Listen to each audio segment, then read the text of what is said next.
नमस्कार दोस्तों, मैं हूं जितेश कुमार।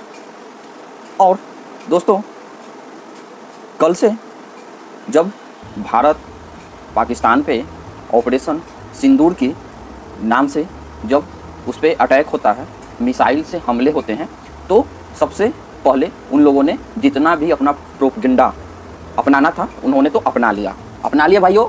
चलो आगे देखते हैं।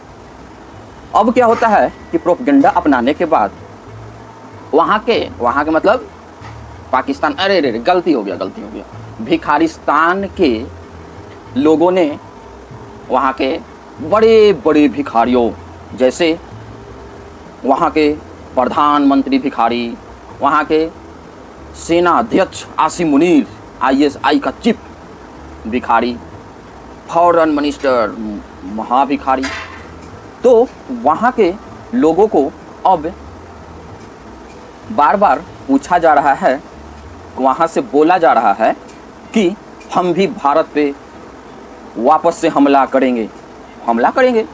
अब ये क्वेश्चन तो और बहुत सारे मेरे प्यारे दोस्तों का भी कमेंट्स बार बार आ रहा था कि आप बताइए, क्या भिखारिस्तान हम पे पुनः हमला कर सकता है, मतलब हमले के बदले में हमला। तो दोस्तों, मैं कुछ आंकड़े लेके आया हूँ, इसी पे आपसे बात करूँगा और बताऊँगा कि क्या भिखारिस्तानों के राजा महाराजा इस कंडीशन में हैं कि वह भारत पे पुनः हमला कर सकें।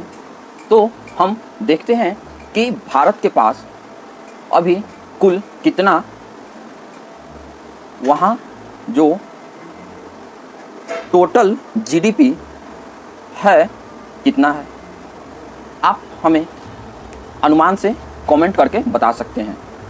मैं बताता हूँ, $350 बिलियन वहाँ पे टोटल है GDP। अब उसके बाद भारत का कितना है जी टोटल मिला के, यहाँ पे लगभग हम लोग सभी $4 ट्रिलियन पे पहुँचने वाले हैं। भिखारियों, अगर 400 भी बिलियन डॉलर रहता तो सोचो कितने नीचे हो तुम, हमला करोगे पुनः। ओय ओय ओय ओय। अब हम देखते हैं फॉरेन रिजर्व कितना है, तो लेस देन $7 बिलियन। अब फॉरेन रिजर्व रहेगा नहीं तो भारत से दवाई कैसे मंगाओगे। उसके बाद तुम लोग सारे के सारे जो कैटल होते हैं मार के खा गए हो, दूध कहाँ से आएगा। हरी, और उधर से पुनः हमला करने के लिए तुम्हारे पास आर्म्स एंड एम्युनिशन भी तो चाहिए। जो टैंक लेके आओगे, फाइटर जेट लेके आओगे, तो फाइटर जेट हवा में तो उड़ता है लेकिन उड़ने के लिए उसके अंदर तेल चाहिए, उसके अंदर हमला करने के लिए गोला बारूद चाहिए।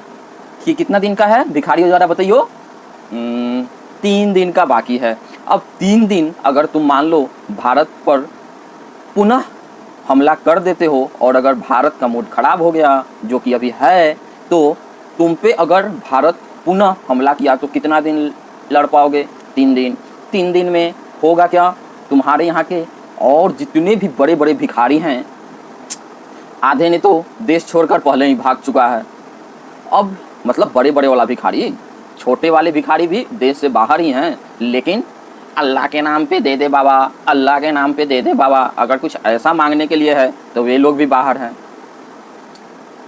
उसके बाद आगे बात करते हैं, इन्फ्लेशन, महंगाई कितनी है, 30%। अब यहाँ एक क्वेश्चन आएगा कि महंगाई 30% है, इसका मतलब क्या हो गया। इसका मतलब महंगाई ये मतलब है कि अगर कोई मान के चलो कि पेन की कीमत है 100 रुपया, अगर इन्फ्लेशन रेट 30% है, इसका मतलब हो गया अब इस कलम का दाम कितना हो गया, 130 रुपया। भारत में इन्फ्लेशन रेट कितना है, 5 से 6%। ठीक है, आगे चलते हैं। उसके बाद IMF, ठीक है, तो तुम्हारा भिखारियों का चुनिंदा बहुत ही फेवरेट जगह कहाँ है, IMF में हाल में जो तुमको टाइम टू टाइम कुछ पेमेंट देते रहता है, जो तुम्हें वापस कुछ पैसे भिखमंगों की झोली में, और जैसे चिल्लर होता है, कुछ जो चिल्लर डालते रहते हैं, वे कितना अभी डाला गया है, $7 बिलियन। दोस्तों, यहाँ सोचने वाली बात यह है कि पाकिस्तान पूरे जीडीपी का जितना खर्च वह हेल्थ और एजुकेशन पे नहीं करती है, उतना से ज़्यादा खर्च वह अपने फौज के डिफेंस में जितने भी आर्म्स एम्युनिशन खरीदने के लिए, फौजियों को सैलरी देने के लिए, या उससे भी अधिक। और क्या, फौजी जब देश से बाहर जाते हैं रिटायरमेंट के बाद, तो उनके पास पता नहीं कितने कितने बिलियन डॉलर साथ में साथ जाते हैं।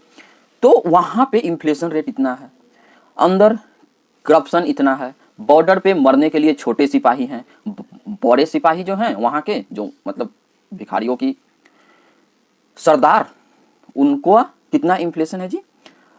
उनके यहाँ ये समस्या है कि मोटे मोटे तोंद, यहाँ 10-10 किलो लोहे लटकाए हुए। पाकिस्तानी फौज के बारे में दोस्तों बोला जाता है, युद्ध कभी जीतिया नहीं, मतलब युद्ध कभी जीता नहीं, पॉलिटिक्स कभी हारा नहीं। पॉलिटिक्स में अपने देश में किसको प्रधानमंत्री बनाना है, किसको क्या बनाना है, उसमें उसका पूरा का पूरा फोकस उसी में रहता है। खुद से तो अब लड़ नहीं सकता है, तो भारत में प्रॉक्सी वारफेयर भेजता है। अब जब इतना सिचुएशन डमाडोल है, तो बताइए कैसे हम पे वह पुनः हमला करेगा। अगर बेवकूफ़ के बच्चा आसिम मुनीर अब इस बार प्रॉक्सी वारफेयर यूज किया, भारत पे थोड़ा सा भी खरोच आया, तो भिखारियों इस बार फुल फ्लेज वार में चले जाओगे।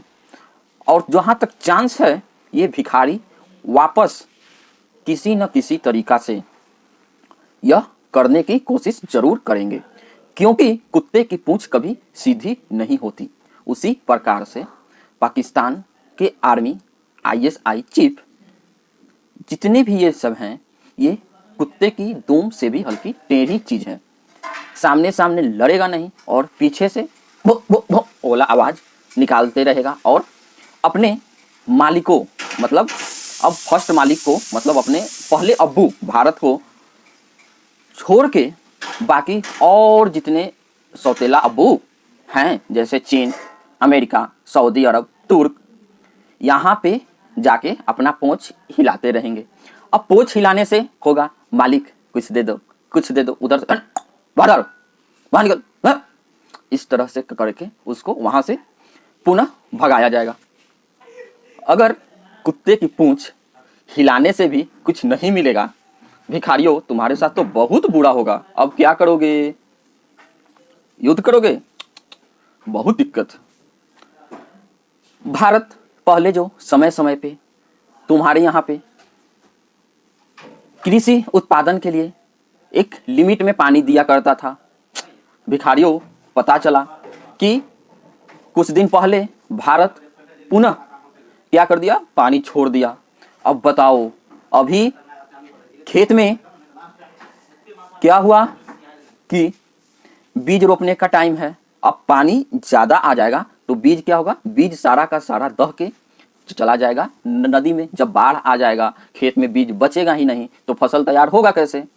अब फसल तैयार होगा नहीं भिखारियों, पहले से ही आटा नहीं है, अब आटा में कहा जाता है कि गरीबी में और आटा गीला, तो बताओ कैसे लड़ोगे युद्ध फिर। दोस्तों, पाकिस्तान से 2-3 चीज़ें हम लोगों को बहुत ही ज़्यादा उम्मीद करते हैं। वह क्या क्या है, वह और क्या क्या चीज़ एक्सपोर्ट कर सकता है या एक्सपोर्ट करता है हमेशा से। हाँ, तो भारे की फौज, जितने ज़्यादा तुम चाहो उतने तुमको भारे की फौज, मतलब वहाँ के सिक्योरिटी गार्ड, अरे शादी ब्याह में अपने यहाँ भी बुला के करवा लो सकते हो। बस डिमांड एक ही होता है, खाना पीना भर पेट चाहिए। क्योंकि कुछ दिन हाल में एक पाकिस्तान से ही बहुत ज़्यादा वीडियो वायरल हो रहा था, जहाँ पर एक शादी था और शादी में भिखारी को, मतलब वहाँ के सैनिक को शादी में सिक्योरिटी गार्ड का काम दिया गया था। अब हालात यहाँ पहुँच गई है कि अब शादी ब्याह में लोग अपने यहाँ सिक्योरिटी गार्ड में रखने लग रहे हैं। पाया क्या गया कि वहाँ के सिक्योरिटी गार्ड ने ही बारात उरात आने से पहले ही सारा का सारा खाना लूट के भाग गया। क्या कहें, हंसी भी आती है, दुख भी होता है कि कैसे कैसे ये भूखे नंगे लोग, जिसके पेट में खाना नहीं है, जिसके दिमाग खाली पड़ा हुआ है, युद्ध कैसे लड़ोगे।